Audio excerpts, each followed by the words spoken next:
things that you wouldn't ever expect, right? So let's get to come up, you know. Hey, how you doing? Good. Good, I'm looking forward to You know tomorrow. everybody, you're not gonna ever get to stop I know. We're having lunch tomorrow. Yeah, we lived in the same building for a while. Oh, really? You should have the option to close it on there. We should have called her Red Street, you and me. They had a fire the other day. Well, Lizzie lives there now. Oh, no, I So didn't she know gets this text that there's a small fire and. Small fire. Yeah, yeah. What's a Small fire. Yeah. It won't kill you. It's Yeah, exactly. burn Just everything. name you, yeah. Oh, this looks delicious.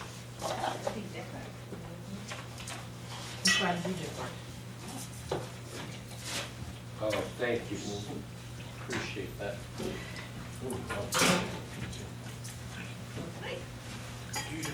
I typically salad, so What's your thing?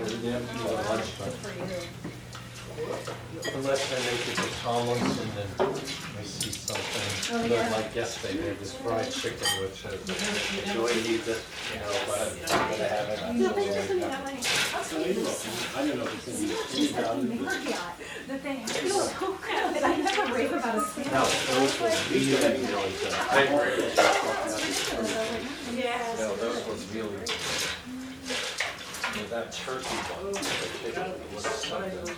That's so funny you say that, because I'm not a huge sandwich fan either, but. You know, her sandwich is usually just like, it's a sandwich, what's special, you know, about a sandwich? Hello, how are you? Tim and Aaron are on board here. Okay, so great.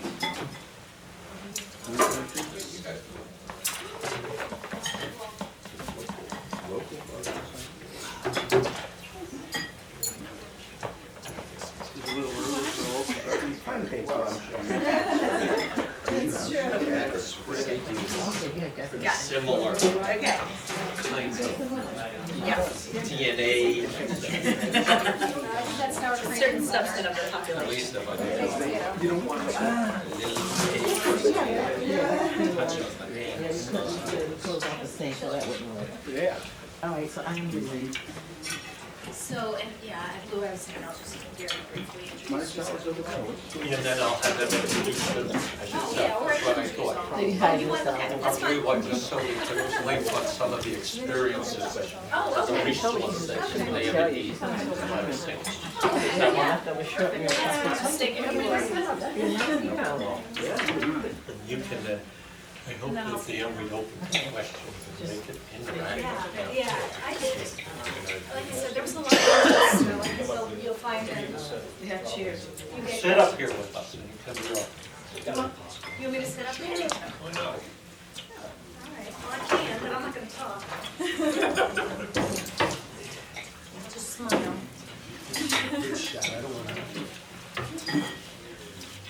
This is the go to one, right? This is what? It's good to go to one. Yeah. So I'm just Your glass. apologizing in advance because I have to be moving before one to help my director. No problem whatsoever.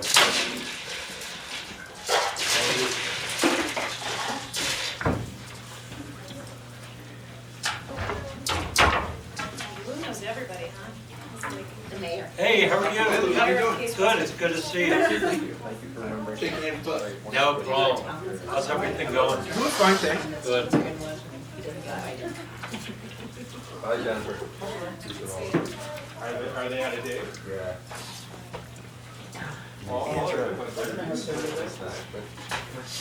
December 24th, 2000.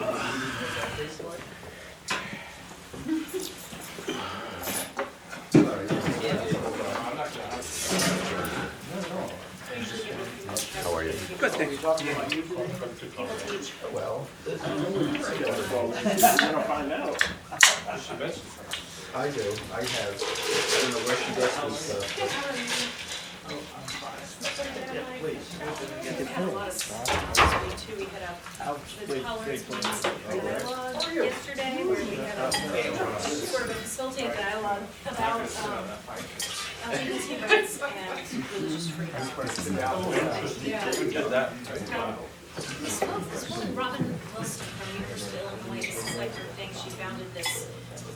project. It's she goes around to That sounds different really universities. interesting. Yeah, it's great. And so she brought with her Shannon. Peter, how you doing? who's the director of the National Well, how are you? Good, thank you. Lesbian Rights Project, Yeah. that Center for Lesbians. And then they had two students also. So anyway, it was good. That was yesterday. And then Tuesday, we had her, Robin, and two state legislators from. There at the end. For the faculty.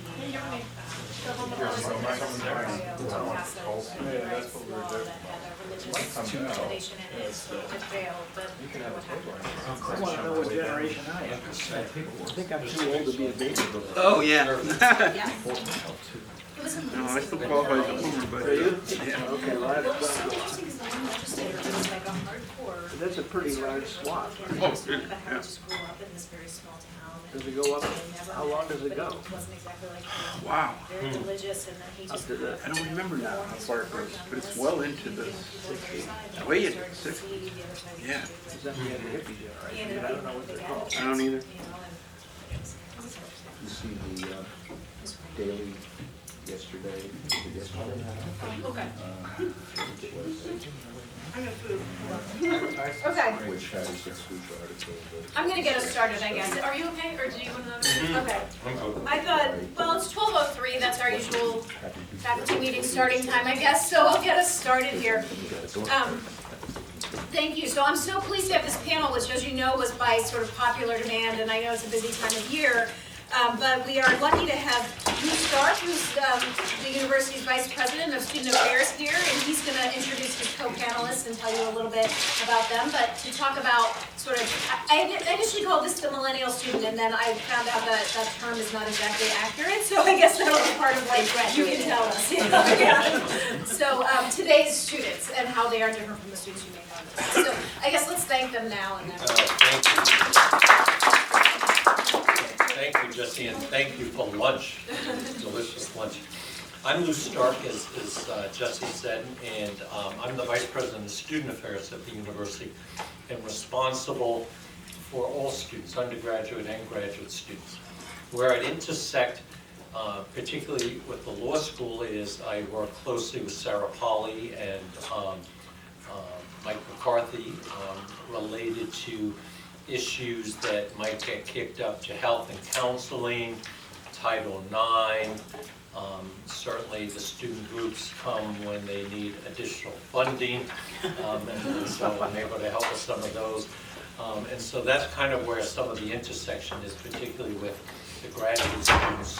Crisis management we would work with as well.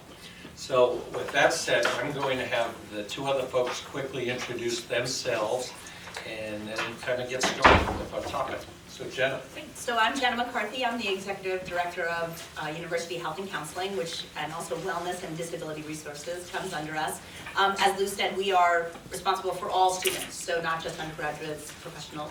All students come to us for health counseling and wellness and disability reasons. I am from New York. If you can't tell from my accent, I spent most of my career at a large academic medical center in New York, and then I went over to Goldman Sachs for a little while before Lou hired me. So I do think I have a sense of maybe some of the type of students that you are encountering in terms of their drive, the pressures that have been put on them by society, parents, things that they hope to achieve. So a lot of the things we focus on is not just the care of the individual student, the sort of the reactive, they're sick, they come to us, but more of the proactive population health. How do we keep this population healthy? What interventions can we make to promote their resilience and their well-being?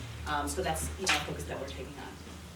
Good afternoon. I'm Shirley Mosley. I'm the Associate Dean of Students.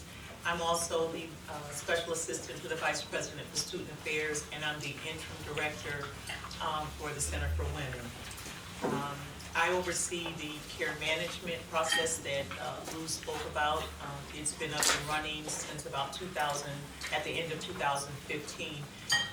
And the purpose of the care management team is to work with the student along with someone from counseling and health services so that the student is able to address some of their mental or medical health needs.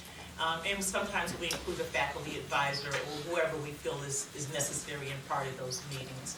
My background is I'm a former social worker, case manager. I worked out at Jewish Family Services in Beechwood for about 5 years. Worked at Cleveland State University for 21 and a half years. So been here at the university going on 15 years. 4 years in the Office of Inclusion, Diversity, and Equal Opportunity. 6 years in in human resources as the director of organizational development and learning, and going on my 5th year in student affairs. So with that said, we're going to kind of go over a little bit about what, and we've done similar, let me tell you, some presentations, one at Faculty Senate that we've done related to particularly mental health issues and how to deal with those. We've done them at student success initiatives about what we're seeing in our classrooms that might be different. But I was just saying to somebody as we opened up, as we were getting our lunch, that I have done this now going on about 40 years. Started out not certainly in this role, but I have been the Vice President of Student Affairs since 1993. And even since that point in time, I've been at selective liberal arts colleges and AAU private research universities. I've never worked in the public. I've been at Tulane and Washington University prior to here. But what's very interesting is that I have seen things change drastically over the years. How we deal with students, expectations, parental expectations, even for older students. And so just kind of managing that new landscape and where we are. And I have some theories that we'll talk about, as to why that is. But I'd like to also make this interactive and really open it up for dialogue and questions after we kind of paint the picture. The Pew Research Center, and as Jesse said, I expanded it a little bit to look at the millennials, of course, which is typically what you would see in your classroom based on age, if we're looking at it as how the Pew Research Center would define it. But also Gen Z, and that's kind of that generation after, and how that plays, because you're starting to get a mix of different folks in your classrooms. So the Pew Research Center decided about a year ago for their work and their research work that anyone born between 1981 and 1996, so ages 23 to 38 roughly in 2019, would be considered under that umbrella of a millennial, Gen Y. So when we hear those terms intermixed, they're the same, millennial and Gen Y. And that, so generally the research, as we talk about it out there, and the things you could read, would talk about it being 1980 to mid-1990s for that. And then anyone born 1997 onward would fall into that Generation Z category. And so, use 9/11 as an example. Millennials were between 5 and 20 in 9/11. Gen Zs weren't even born, at that time. So how does that play out? How does that affect, let's say just global related issues? How does that affect how we look at things? Now, one of the things that I found fascinating was a business LinkedIn.com done in December 4th of 2013 by a woman, Lydia Abbott, who falls into that millennial category. And she wrote this blog for folks who were hiring millennials and the differences in what we looked at. And as I read to you these traits, they're traits that would be in the classroom, but also as we hire them. And I'd be interested for you to think about yourself and how these would or wouldn't apply, because my guess is for most of us they would not apply quite as much. And so I'm going to quote out of this blog written by Lydia Abbott. Millennials are, first of all, multitaskers. They're doing multiple things all at once. And as we see this in our class, I have two millennials. Our son is on the cusp of between millennial and Gen X, and our daughter is definitely a millennial. And they are multitaskers. They're doing multiple things, they're juggling responsibilities, and they're kind of all over the place, okay? They're connected. Millennials know everything there is to know about social media because we're living it. So everything. So think about multitasking and social media and information coming in. One of the hardest things for us when managing a crisis on campus, an example I'll use is back in 2014 when we had 4 students that night killed in a plane crash, was managing the social media related issues before me being able to contact 4 sets of parents. And how does that play out, and how does that affect kind of where we're at? Now remember, millennials came into social media. Gen Z, they're more comfortable swiping an iPad or a phone from the time they're 2 on than they are sometimes getting a book out of the library. So how does that play out? They're tech savvy. There's no doubt that the majority of millennials are more tech savvy than any other generation, although Gen Z may soon surpass. Millennials want work-life balance and flexibility. I said to my wife, what's work-life balance? I like, you know, it's when you think about it, it's great to achieve, but we will see some people coming in, at least that we interview in student affairs, related to those living positions in the residence hall, that say, hey, before we get into this, we want to know, what's our work-life balance? How's that going to work? How's that going to do? Versus, I remember just being grateful that I could get the job and figure out how I could work myself up in the organization. Collaboration, and this is something I'm sure you see more in your classrooms than not today, is that ability to collaborate, that wanting to collaborate. Millennials are extremely team-oriented and enjoy collaborating and building friendships with colleagues. Transparency, that's a word we hear a lot. I mean, I certainly hear it in my office all the time. You're not being transparent with this, and you know, it's that balance of what you're able to share with students and what you're not, and how that plays out, and that need for transparency. Now, before we move on to Jenna, I want to throw out some other things that get into it with a marketing agency called the Morris Creative Group out of Knoxville, Tennessee. And they give some personality traits as well of millennials. But it's interesting because this has been kind of focused on how do we market to those folks? How do we get their attention? How do we get them to pay attention to us? And in the, this was written back in 2018, I believe, and it's personality traits of the millennial. And they talk about, once again, tech savvy.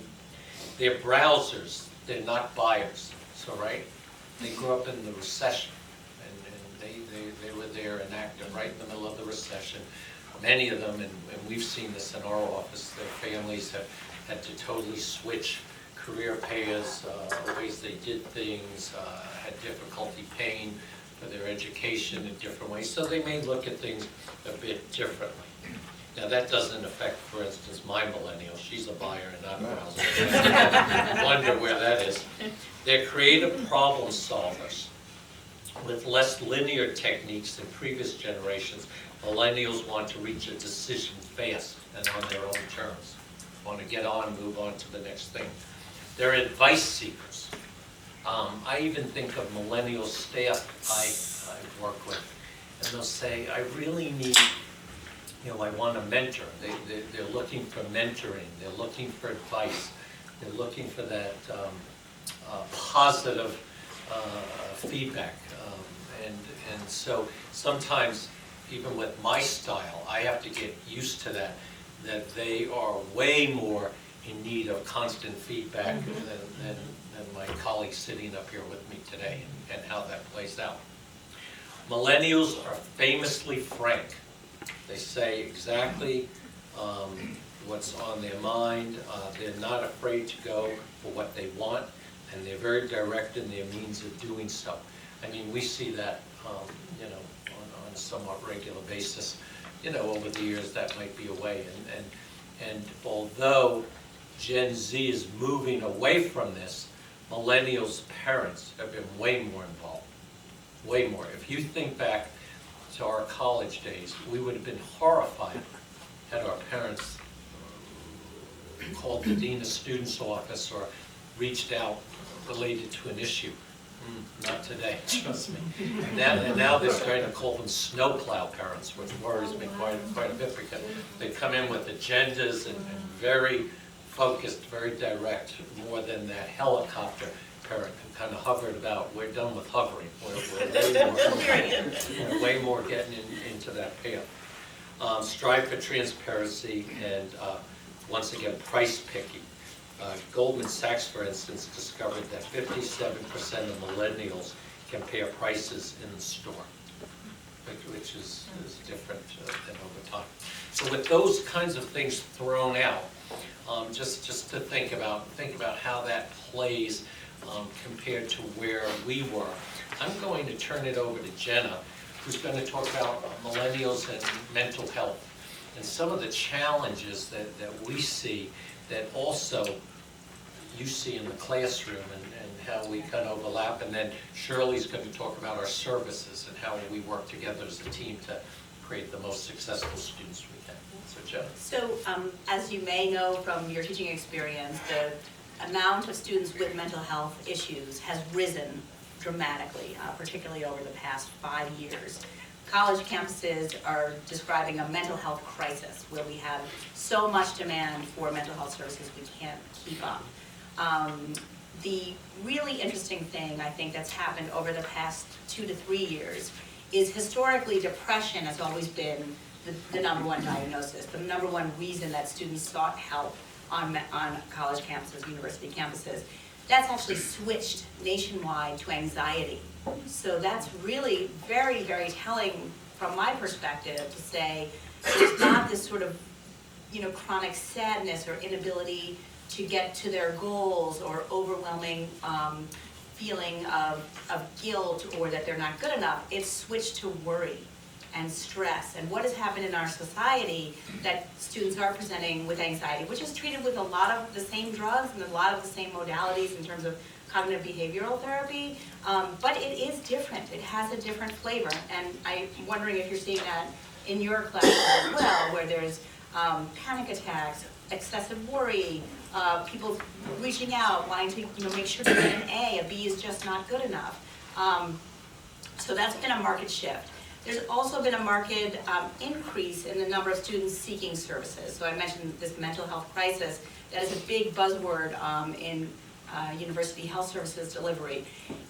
It's unclear what the crisis is. So there is certainly a higher burden of students with serious mental health issues in the country.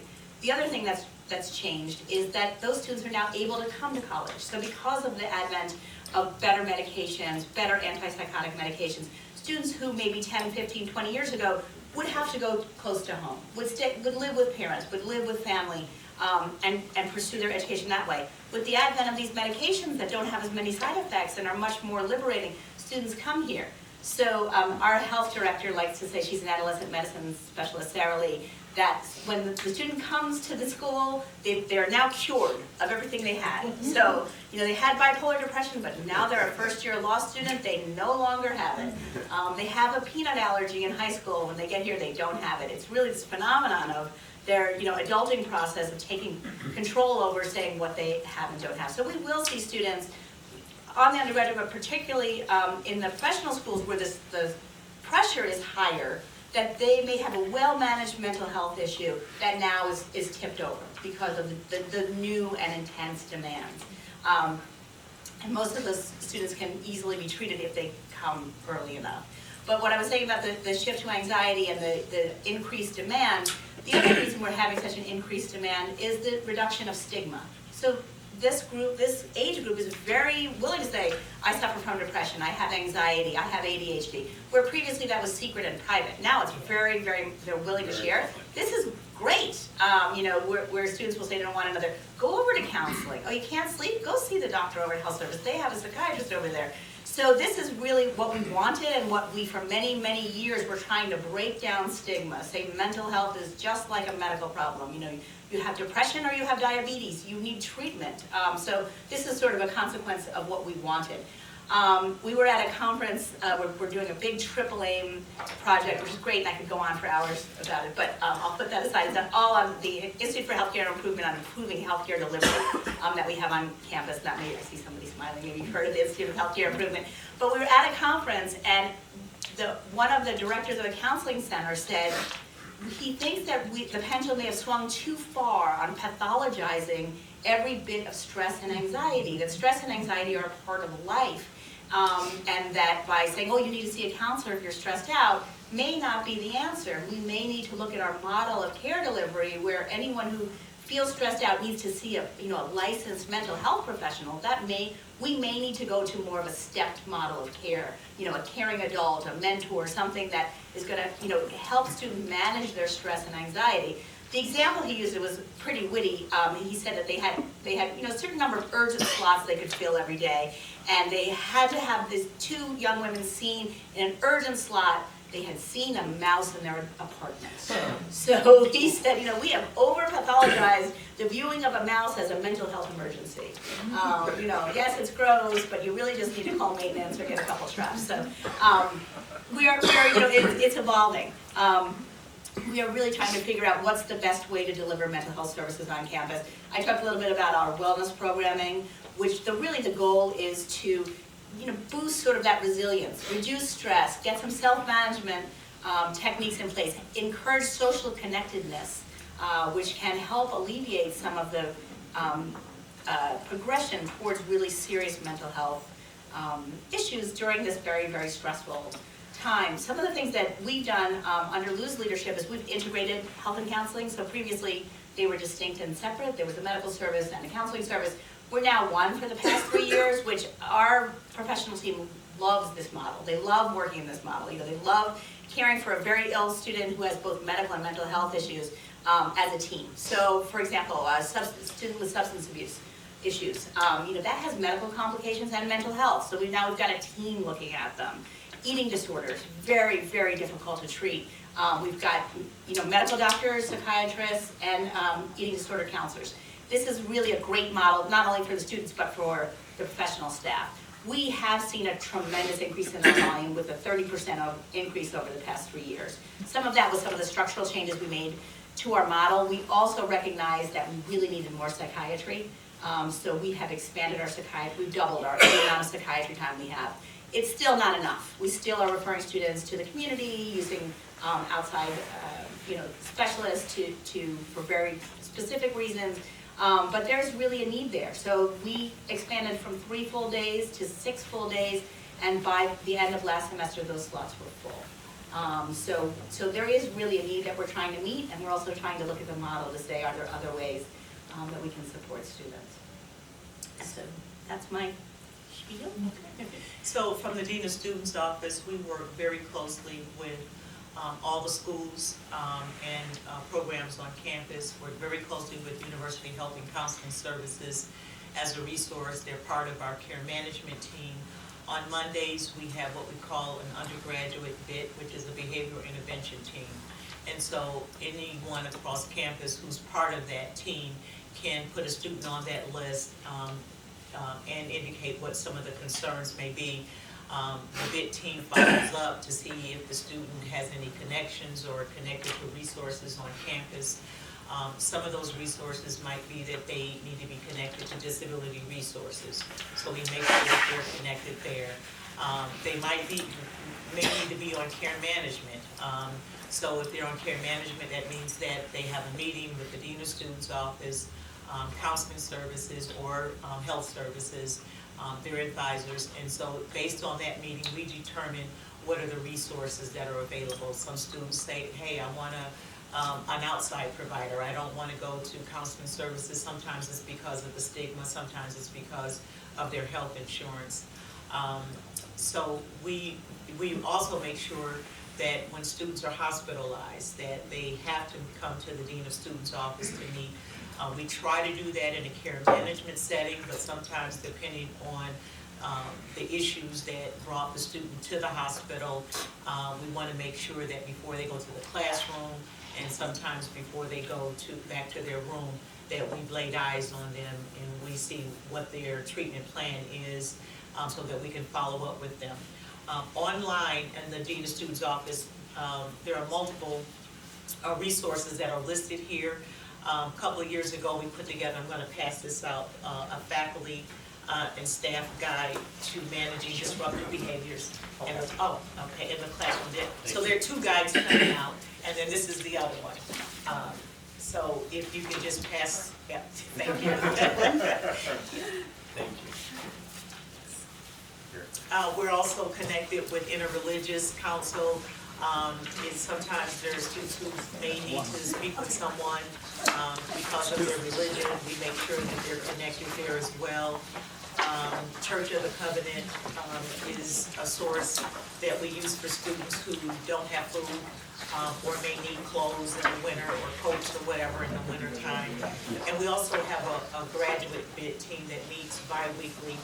And so representatives from all the schools and programs on campus are there, and those names are brought up, and we sort of collaborate and discuss how we can help with the managing the student. I'm going to give a shout out. You have a particularly strong, in my opinion, student services department in Sarah Polly and Michael McCarthy. Yes. And we work very, very well with them. And so, you know, depending on those resources and services, right, that plays a lot in how these interactions go and success. But of course, the end goal is success. Now, this, what we just gave out is simply a guide. It's just a guide. I know Barbara's handed it out when she comes to do her school meetings with the faculty over time. We've done it for the last 3-4 years. It's just a way, on the back of the one are all the resource numbers if you ever need a resource. And certainly if you were touching base with Sarah, she would know many of these numbers right off the top of her head. So, I was just going to say, and we have at University Health and Counseling, a medical professional you can speak to if you need to consult. So we have someone who's sort of on call for our team to say, I've got this behavior going on in my classroom, I'm not sure if this is pathologic, I don't know what to do. Call us and consult with us. So that way we can, if it is something quite serious, we can start the resources getting mobilized. And if it's something that is just sort of an interaction process, we can hopefully give you some guidance on best practices. Right, and there's also a counselor on call too. At night. At night. I am the dean on call for the Dean of Students office, so if there's an emergency or critical situation, dispatch will call me at whatever hour in the morning to let me know what's going on. So I try to coordinate those responses as I receive them. And counseling services also has walk-in hours too, which is nice, so yes. So you don't have to make an appointment. If you have a student that you're concerned about, you don't have to make an appointment for the student can just walk in. So with that said, we'd like to open up for some questions. I have one theory, and I don't know how many of you buy into it, but this certainly, media is great, social media is wonderful, but it is creative when we talk about multitasking, the amount of information hitting you all at once. This Gen Z group is connected more than any other because they're constantly looking at the phone to see what's going on. So thank you, this is really helpful and we appreciate your coming over to the law school. I have 2 questions. One is, given these new generations, are there things we should be doing in the classroom that we haven't done before? And the second one is, they are multitaskers and our students are involved in so many activities that it gives me a headache to listen to what each of them is doing. And as a result, we're having some trouble getting them to focus on things like getting a job, which for us is critical because we're judged by that. And so I have student after student telling me, I'm just too busy, I'm not going to look for a job until after I graduate, and my heart just sinks because there goes our US News ranking.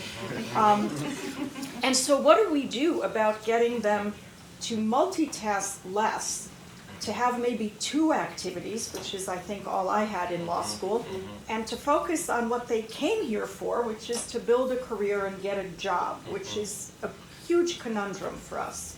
And that is a phenomenal question, because that is the challenge.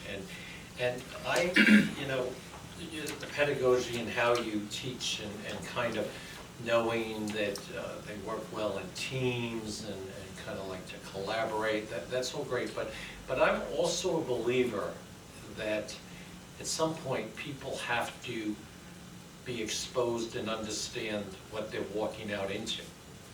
And so you might go with a law firm that says that these are my expectations, and we have to, in our students, develop the ability enough to be flexible and adaptable. Now, so for instance, resilience is not one of the strengths of this group, bouncing back, and many of these kids, everybody grew up at times winning a trophy, and so rather than whatever, everyone got it. You didn't have a winner or a loser. Well, that's not real world, right? It's just not how it works. So attempting to kind of help people through that, we find to be somewhat of a challenge. So I think, particularly with the job thing, helping them kind of as you develop activities that continue to be job-related, job fairs. I know that that you do, in my opinion, an excellent job at that, exposing the students early on to what they need with these externships and, kind of setting it up. And I would argue your curriculum helps that, in kind of going. But as much as working with some of the individuals directly about the importance of that, I don't know if it'd be quite a blanket We do answer. sort of the goal-oriented therapy. So if a student comes